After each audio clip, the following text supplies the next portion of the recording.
Parlamentares e cidadãos comentaram matéria publicada pelo jornal Metrópolis, da velha imprensa, que afirma ter informações sobre inquéritos secretos conduzidos pelo ministro Alexandre de Moraes no Supremo Tribunal Federal contra adversários políticos.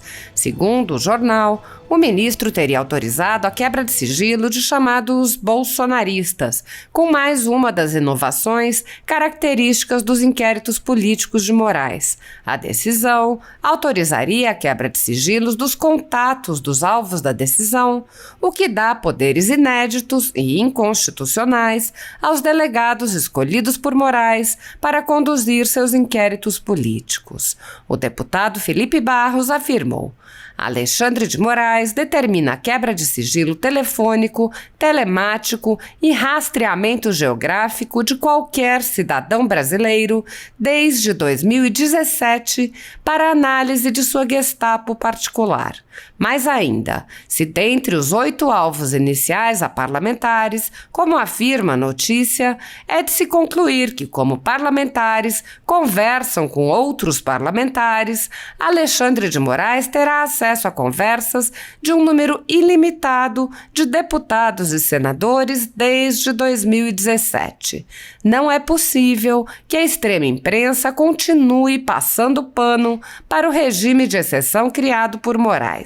Em nome da democracia, se viola o próprio Estado de Direito. O Congresso Nacional deve ter como prioridade o fim da ditadura da toga. É para isso que trabalharei.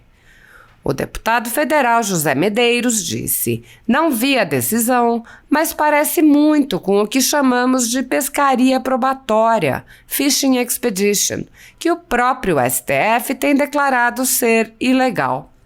O deputado federal Marcel Van Hatten alertou: se confirmada esta matéria, trata-se do último prego no caixão do Estado de Direito brasileiro e a consolidação do Estado policial do STF sobre o país. CPI do abuso de autoridade do STF e TSE deve ser prioridade máxima do novo Congresso. É impossível aceitar que numa república, numa democracia, se aceite que a polícia possa ter acesso à privacidade de qualquer cidadão que, num período de 5 anos, teve um único contato fortuito com um investigado. Isso é coisa de ditadura, de tirania, de estado de exceção. É absurdo, aliás, que chamem de investigado quem está sob a mira de um inquérito ilegal, inconstitucional e abusivo. A degeneração e a partidarização do STF precisam ser revertidos em respeito à Constituição e pelo bem da democracia e do Estado de Direito. O deputado Paulo Eduardo Martins publicou o link para a matéria e disse: a Stasi brasileira é oficial. O deputado acrescentou: como o ministro Alexandre de Moraes mandou quebrar o sigilo de alguns políticos e de quem teve contato com eles, logo vários jornalistas também poderão ter seus sigilos quebrados, pois é certo que jornalistas mantêm contato com políticos. Viva a democracia! A deputada Adriana Ventura afirmou: o maior perigo para a democracia vem de quem deveria defender a Constituição e a rasga. Nada pode ser pior do que o autoritarismo. O sociólogo Eduardo Matos de Alencar lembrou: toda vez que uma autoridade ganha direito de quebrar sigilos infinitamente, não é só para fins legais que os quer. É para chantagem, intimidação, extorsão e corrupção. O consórcio STF-PT promete entregar para o mundo o governo mais corrupto do planeta. O deputado federal eleito, delegado Paulo Bilinski, disse: quebra de sigilo automática, cada dia uma invenção nova para perseguir a direita. O deputado estadual carioca Alexandre Freitas afirmou: apenas mais uma das muitas ilegalidades perpetradas por aquele que há muito tempo deveria ter perdido seu cargo. Obviamente, se isso aqui ainda fosse um Estado democrático de direito. O jornalista Rafael Fontana disse: Supremo não abre investigação, Supremo não é polícia, Supremo não é Ministério Público, Supremo não persegue críticos. O nome disso é ditadura do judiciário. Rafael Ferri, CEO da TC Investimentos, lamentou: escalada autoritária chegando a níveis inimagináveis. Tudo pela democracia. O presidente do Instituto Mises, Hélio Beltrão, disse: Estado policialesco unido a revanchismo político. O perfil Caneta Desesquerdizador afirmou: em uma decisão totalmente absurda, Alexandre de Moraes autorizou a quebra do sigilo bancário, telefônico desde 2017, de e-mails e redes sociais, não só de 8 bolsonaristas investigados, mas de todos que tiveram contato com eles. Já chegamos ao nível China de perseguição.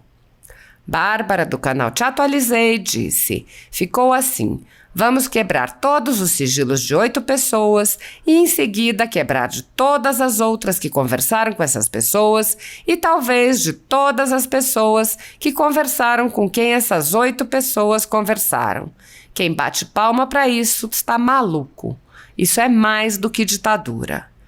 O advogado André Marcília questionou: Moraes quebra o sigilo de bolsonaristas e de todos que com eles tiveram contato. Serão quebrados sigilos sem conexão aparente com os fatos. Um absurdo jurídico. Se um jornalista entrevistou os atingidos, terá seu sigilo quebrado? É isso que o STF chama de proteger a democracia?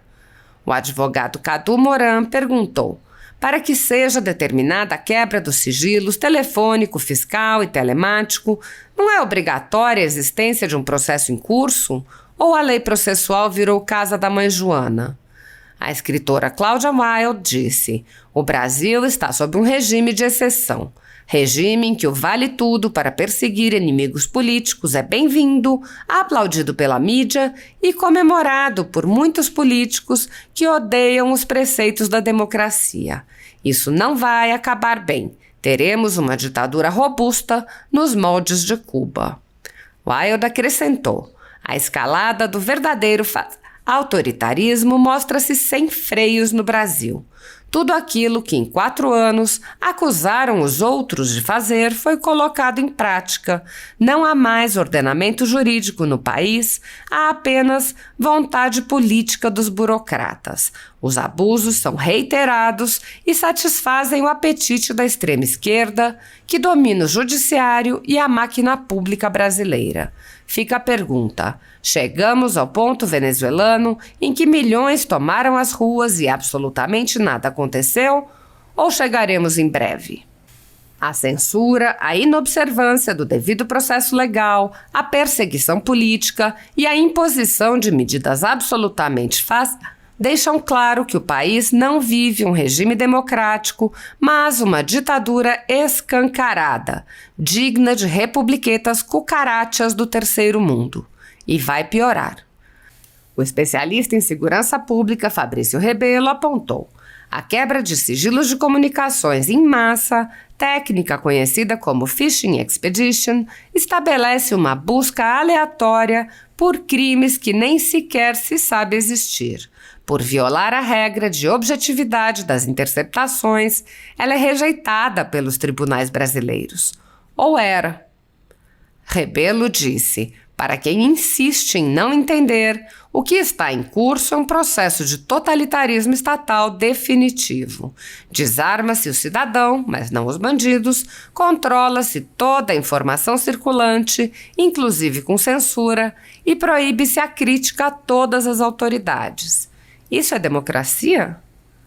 O desrespeito ao devido processo legal e a violação ao sistema acusatório são marcas dos inquéritos políticos conduzidos pelo ministro Alexandre de Moraes e já foram denunciados pela ex-procuradora-geral da República, Raquel Dodge, que promoveu o arquivamento do inquérito das fake news, também conhecido como inquérito do fim do mundo, e também por inúmeros juristas, inclusive em livros como Inquérito do Fim do Mundo, Sereis como Deuses e no mais recente, suprema desordem, juristocracia e estado de exceção no Brasil. O ministro Alexandre de Moraes também já foi chamado de xerife pelo então colega Marco Aurélio Mello pelos excessos cometidos em seus inquéritos.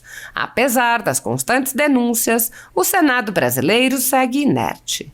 No chamado inquérito do fim do mundo e nos inquéritos dele decorrentes já houve prisões políticas, sem que houvesse sequer indiciamento das pessoas presas, imposição de uso de tornozeleira eletrônica e prisão domiciliar em endereço diferente de onde as pessoas moravam, quebra de sigilo de parlamentares, inclusive de um senador, quebra de sigilos de pessoas e empresas, inclusive de veículos de imprensa, censura de veículos de imprensa e de parlamentares, bloqueio de redes sociais, de jornalistas, veículos de imprensa e parlamentares, buscas e apreensões em empresas, residências, inclusive de um general da reserva, residências de familiares e gabinetes de parlamentares, bloqueio de contas bancárias, inclusive de jornalistas, parlamentares e de pessoas que sequer são investigadas, proibição de contato entre pessoas que muitas vezes nem se conhecem, proibição a parlamentares de concederem entrevistas, intervenções no comando de partido político, entre outras. A totalidade da renda da Folha Política, assim como de outros canais e sites conservadores, está sendo confiscada a mando do ex-corregedor do TSE, Luiz Felipe Salomão, com o apoio e aplauso dos ministros Luiz Roberto Barroso, Alexandre de Moraes e Edson Fachin. Há mais de 18 meses, todos os rendimentos do jornal estão sendo retidos sem justificativa jurídica. Se você apoia o trabalho da Folha Política e pode nos ajudar a continuar nosso trabalho, doe qualquer valor através do Pix, usando o QR Code que está visível na tela ou com o código ajude@folhapolitica.org. Se preferir transferência ou depósito, a conta da empresa Raposo Fernandes está disponível na descrição deste vídeo e no comentário fixado no topo. Há 10 anos, a Folha Política vem mostrando os eventos da política brasileira e dando voz a pessoas que o cartel midiático quer manter invisíveis. Pix ajude@folhapolitica.org.